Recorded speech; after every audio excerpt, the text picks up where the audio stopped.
Good morning students. Paper chemistry class +1 unit test 2 time 1 hour और marks 25। तो बेटा जो पेपर आप दे चुके हो पीछे, आज उसके रिगार्डिंग हमने डिस्कशन करना है कि पेपर में क्या पूछा गया था, आपने क्या आंसर दिया या आपने क्या गलतियां की जो आपको नहीं करना चाहिए था।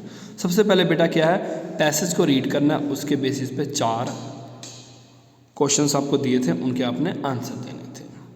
तो मैक्सिमम बच्चों का तो बेटा ये वाला क्वेश्चन ठीक है, बट फिर भी 15 to 20% बच्चों को ये बेटा क्वेश्चन उनका गलत था। तो मैंने बेटा जब हमने स्टडी करना शुरू किया था, लेक्चर्स लगाने शुरू किए, तो उसी टाइम बेटा इसको इंस्ट्रक्शन दिया गया था आपको पेपर पैटर्न कैसे आएगा।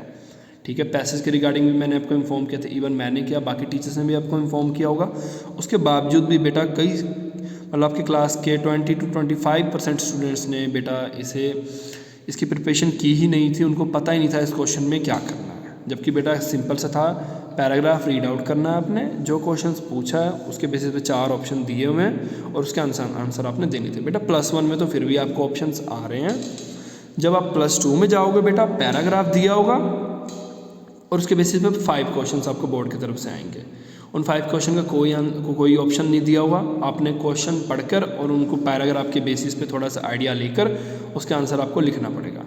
ठीक है बेटा, ये आपका फर्स्ट स्टेप था तो थोड़ा इजी डाला था यहाँ पेपर। अब जब फाइनल में आएगा बेटा, जब आपका जो टर्म 2 का फाइनल आएगा उसमें बेटा +2 के पैटर्न के अकॉर्डिंग मैंने आपको क्वेश्चन पेपर सेट करना है। ठीक है बेटा, तो उसके अकॉर्डिंग आपने ही तैयारी करना है। तो ये 4 क्वेश्चन थे और चारों क्वेश्चन के आपने आंसर देने थे। जैसे कि बेटा ऑलरेडी हमने पहले भी इसके रिगार्डिंग डिस्कस किया हुआ है, असर्जन एंड रीजन टाइप क्वेश्चंस। बेटा 9th क्लास में ये क्वेश्चन आंसर इंट्रोड्यूस हो जाता है आपके पैटर्न में, 9th में भी, 10th में भी, +1 में भी। इसके बावजूद भी बेटा कुछ बच्चों को तो आई थिंक मुझे लग रहा था कि इनको कुछ पता ही नहीं है क्वेश्चन अटैम्प्ट कैसे करना है। मतलब यहाँ पे असर्जन दिया हुआ है, रीजन दिया हुआ है और इनके 4 देखो बेटा अभी आपको 4 ऑप्शन आ रहे हैं ना, जब आप +2 का पेपर दोगे ना वहाँ पे आपको 5 ऑप्शन आएगा, ई भी आएगा। समझ गए बेटा, अभी तो मैंने आपको 4 डाला ना, जब आप फाइनल पेपर दोगे ना उसमें आपको सेक्शन ई भी, मतलब कि ऑप्शन में ई भी आएगा। ठीक है बेटा, तो सबसे पहले असर्जन दिया होता है, यानी कि असर्जन की LaCl के प्रेडोमिनेटली कोवलेंट कंपाउंड है, फिर इसका रीज़न दिया होता है। तो पहले देखना होता है क्या असर्जन ठीक है, फिर क्या रीज़न ठीक है, फिर क्या जो असर्जन है वो ठीक है, तो क्या जो रीज़न दिया हुआ असर्जन का दिया हुआ है। तो इनके बेसिस पे बेटा 5 ऑप्शन होते हैं और आपने सिर्फ ABCD इनमें से किसी एक को टिक करना होता है। कई बच्चे बेटा ये आंसर भी दे रहे हैं, साथ में इसको एक्सप्लेन भी कर रहे हैं। बेटा एक्सप्लेनेशन की कोई ज़रूरत नहीं है, जस्ट आप ABCD टिक कर दो, ABCD लिख दो, आपका वो पूरा नंबर मिल जाएगा। सेक्शन बी में जब हम आते हैं, सेक्शन बी में क्या प्रॉब्लम्स, क्या गलतियाँ की आपने। सेक्शन बी में बेटा नॉर्मल 2 नंबर का क्वेश्चन था, कई बच्चों ने तो काफ़ी ठीक आंसर दिया जो पूछा था। देखो बेटा क्लियर सी बात है, जब क्लास हमारी बड़ी हो जाती है तो आपको सबसे बड़ा प्रॉब्लम क्या होता है कि इन बिटवीन ही सारा कुछ होता है। बैक साइज वाला जो चीज़ें होती हैं वो 10th तक होता है, 9th 8th यानी 8th के ऑनवर्ड आपको प्रिपरेशन हम करवाना शुरू कर देते हैं बोर्ड के लिए। तो बेटा जब आप 8th के ऊपर जाते हैं तो बैक साइज का जो वैल्यू होता है वो कम होता जाता है और सारा पेपर इन बिटवीन में से ही मेनली आना शुरू हो जाता है। तो यहाँ पे सबसे बड़ा प्रॉब्लम आपकी क्लास में मैंने क्या देखा, जब सिंपल बेरिलियम मैग्नीशियम वाला क्वेश्चन पूछा गया तो कईयों ने तो बेटा सीधे पॉइंट टू पॉइंट आंसर दिया, जो बेटा मेनली देना चाहिए था आपको। बेटा जब क्वेश्चन 2 में पूछा गया तो इसमें लेंथ चलो डिपेंड नहीं करता, साइंस में लेंथ डिपेंड नहीं करता, ये भी याद रखना। बट बेटा जो पूछा गया उसको पॉइंट टू पॉइंट आंसर दो, उसका एग्जाम्पल बनता है तो दो, अदरवाइज नीड नहीं है। जैसे इस क्वेश्चन का एग्जाम्पल नहीं बनता था, जस्ट आपने इसे एक्सप्लेन करना था कि ठीक है बेटा कि बेरिलियम और मैग्नीशियम कलर क्यों नहीं शो करते हैं, क्योंकि बेटा उतनी एनर्जी होती नहीं कि उसके इलेक्ट्रॉन को एक्साइट कर सके, तभी एक्साइट होता नहीं है तो कलर शो करता नहीं। यानी कि 4 to 5 लाइन में इसका आंसर था। ठीक है बेटा, दूसरा क्वेश्चन की रियल और आइडियल गैस का था। बेटा रियल और आइडियल गैस का सिंपल सा आपने 2 नंबर में पूछा था ना, आपने 2 लाइन्स लिखने थे, जिनको बेटा आता था उन्होंने 5 6 लाइन्स लिखे। बेटा जितना नंबर का पूछा गया है ज़्यादा लिख कर कोई फ़ायदा नहीं होता बेटा। जब आपको क्वेश्चन पूछा ही 2 मार्क्स में गया तो आप अगर उसको 5 के अकॉर्डिंग अटैम्प्ट करोगे तो आप टाइम का वेस्टेज कर रहे हो। क्यों? क्योंकि पेपर 1 आवर का है। ठीक है, नेक्स्ट देखो डायगोनल रिलेशनशिप पूछा गया था, इसका कॉस्ट पूछा है, किसी ने सिर्फ डायगोनल रिलेशनशिप बताया हुआ है, किसी ने सिर्फ कॉस्ट बताया हुआ है। तो बेटा जो चीज़ पूछा गया उसे पूरे अच्छे से एक्सप्लेन करो, और दोनों चीज़ पूछा गया यानी कि दोनों पोर्शन 1.5 और 1.5 के। उसके बाद था बेटा सेक्शन सी, इसमें बेटा रीजनिंग टाइप क्वेश्चंस थे। ठीक है बेटा। तो इनको भी बेटा आपने जितना देखो, अगर इस क्वेश्चन को तो कई बच्चों ने हाफ पेज 1 पेजेस में एक्सप्लेन किया, बेटा इतना एक्सप्लेनेशन की नीड नहीं है।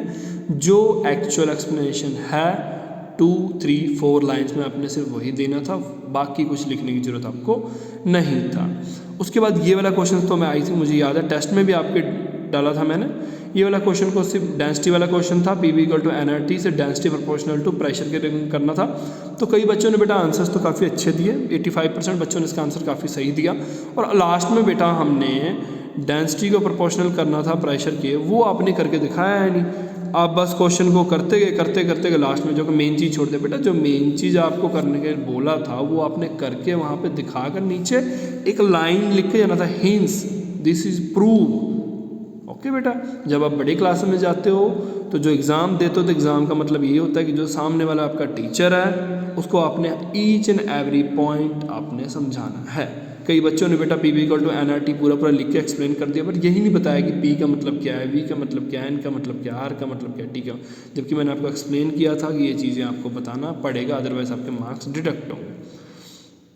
ठीक है, नेक्स्ट है बेटा kinetic molecular theory of gases, section D 5 number के क्वेश्चन है। बेटा इस क्वेश्चन में कुछ नहीं था, 5 पॉइंट्स आपने एक्सप्लेन करने थे विद एग्जाम्पल। ठीक है, नेक्स्ट में बेटा 2 ऑप्शन थे, 2.5 का था, ये वैसे 3 नंबर का था, ये 2 नंबर का था। चलो ऑन द बेसिस ऑफ ये बेटा डिपेंड करता है। ठीक है, 2.5 का भी हो सकता है, 3 का भी हो सकता है, लेंथ डिपेंड करता है। अगर और में आ जाए तो आप या तो पूछ लो टीचर से, अदरवाइज आपको जितना आता है इन क्वेश्चन को एक्सप्लेन करो। ठीक है, 3 मार्क्स के अकॉर्डिंग दोनों क्वेश्चन को अटैम्प्ट कर लो। अगर आपने सही लिखा आपको फुल मार्क्स मिलते हैं, और कई बच्चों को फुल मार्क्स मिला भी है इस क्वेश्चन में। ठीक है, और ये वाला क्वेश्चन तो बेटा टेस्ट में भी शायद आया था, लिक्विड अमोनिया वाला।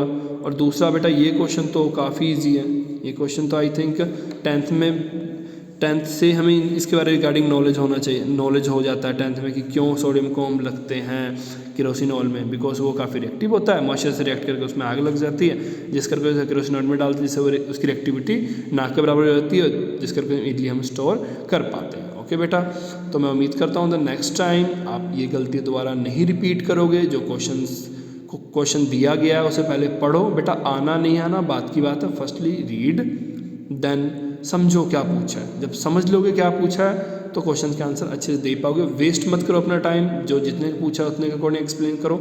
नो नीड कि क्वेश्चन 2 में पूछा गया मुझे तो पूरा आता है मैंने 5 के अकॉर्डिंग एक्सप्लेन करना। बेटा नंबर 2 ही मिलेंगे, उल्टा आपके नंबर डिटेक्ट हो सकते हैं अगर 5 नंबर के एक्सप्लेन के चक्कर में आपने कहीं गलती कर दी, हाफ नंबर 1 नंबर आपके डिटेक्ट हो जाएंगे, कोई फ़ायदा नहीं है। ठीक है बेटा, थैंक यू फॉर टुडे।